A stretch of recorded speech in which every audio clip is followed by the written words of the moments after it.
afternoon. My name is Aamer Anwar.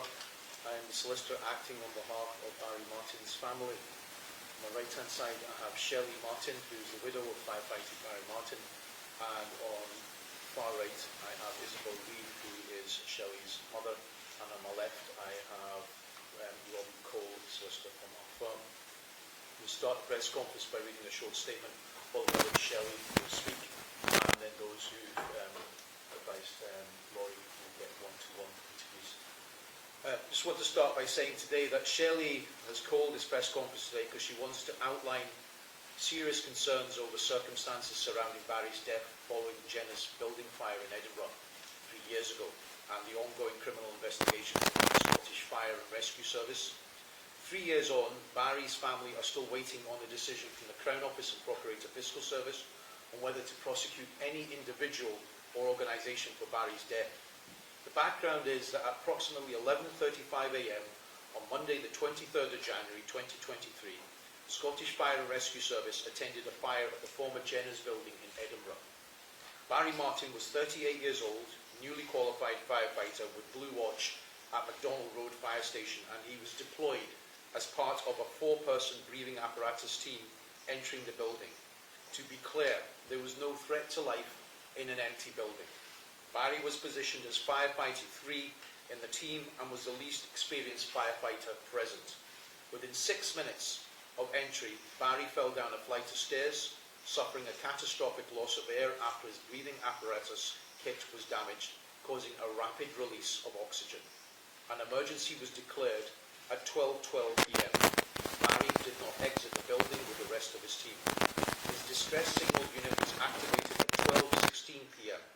Barry was eventually located at the bottom of the stairs and carried from the building at 12:39 p.m, approximately 33 minutes after entry to Jenner's and 27 minutes after the emergency was declared.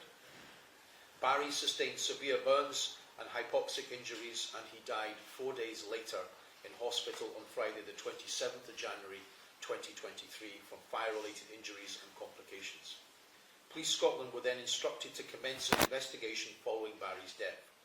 In December 2025, a civil action was raised by us in the Court of Session against the Scottish Fire and Rescue Service and Chamic Industrial Services, the company responsible for carrying out the work at Jenner's building when Barry died. We understand the Crown are considering potential criminal proceedings, including health and safety breaches or charges of corporate homicide. Shelly Martin believes her husband Barry, a newly qualified firefighter, should never have been sent into Jenner's building when there was no threat to life. She believes he was sent in unprepared and under-equipped, and as a result lost his life. Every day our firefighters put their lives on the line, but as Shelly has said, that does not mean they are expendable. They have the right to be protected at work. 3 years on from Barry's death, his wife and mother of their 2 boys wants justice, and those responsible for his death to be held to account. No other firefighter or their family should ever be placed in such a position again. I'd like to ask Shelly to read out a statement.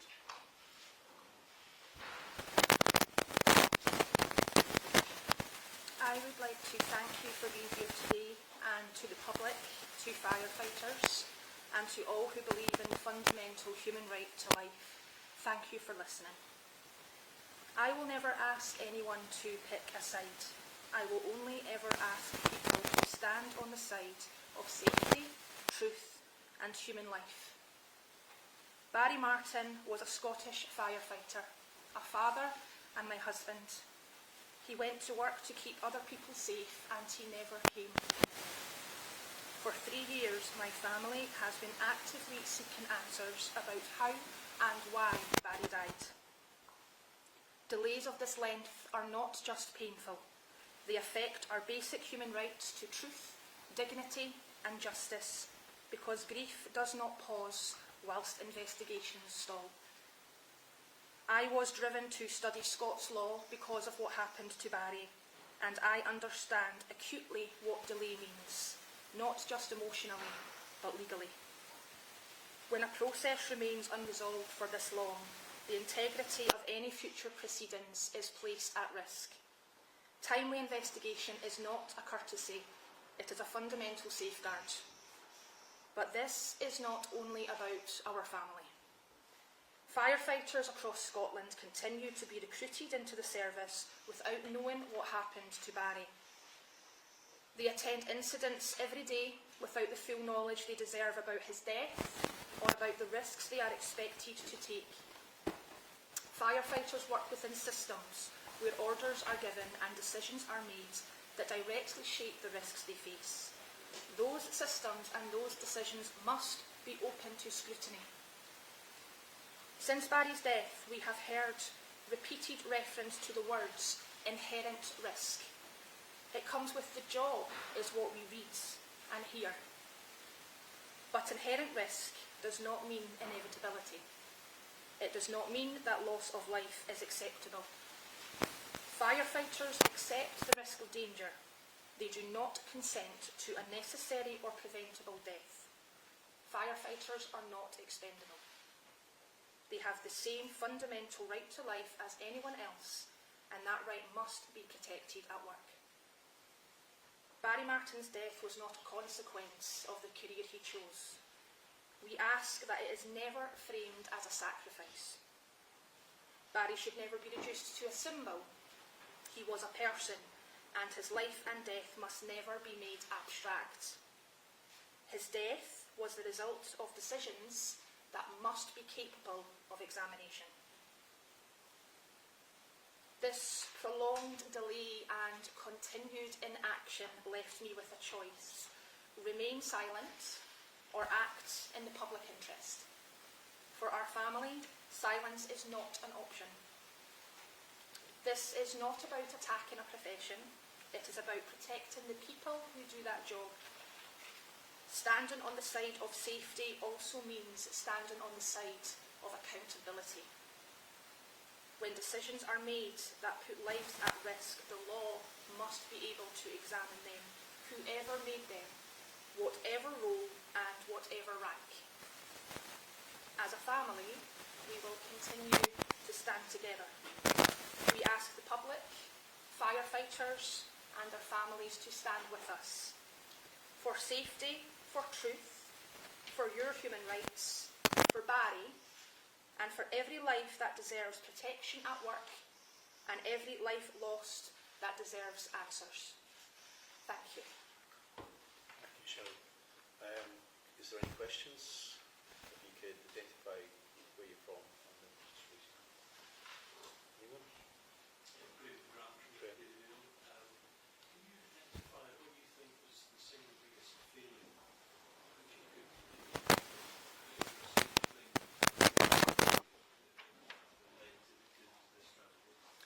I think that we're still in the middle of an active investigation. It's very difficult to be factual. In my opinion, Barry should never have been sent into the building. Graham, can I also say that the family are led to believe that reports were instructed that found fundamental failures in the manner in which the situation was dealt with. I'm not going to go into further details, but fundamental failures, significant failures that potentially could lead to homicide charges or other matters under health and safety laws. Could you give us details of your family, the names and ages of the children?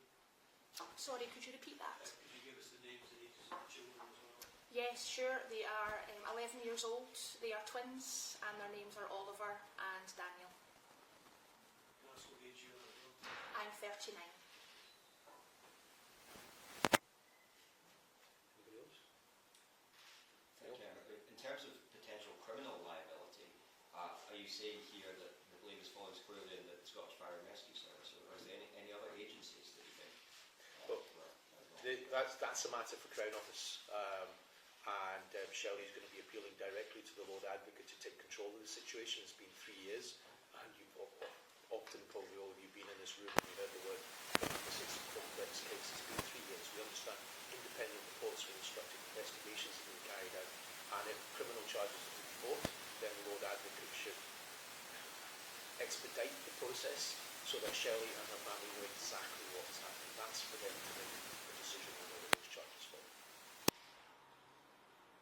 I'll just ask as well, Gordon J from the Sun, why does it take so long? I mean, even today there was an FAI determination on a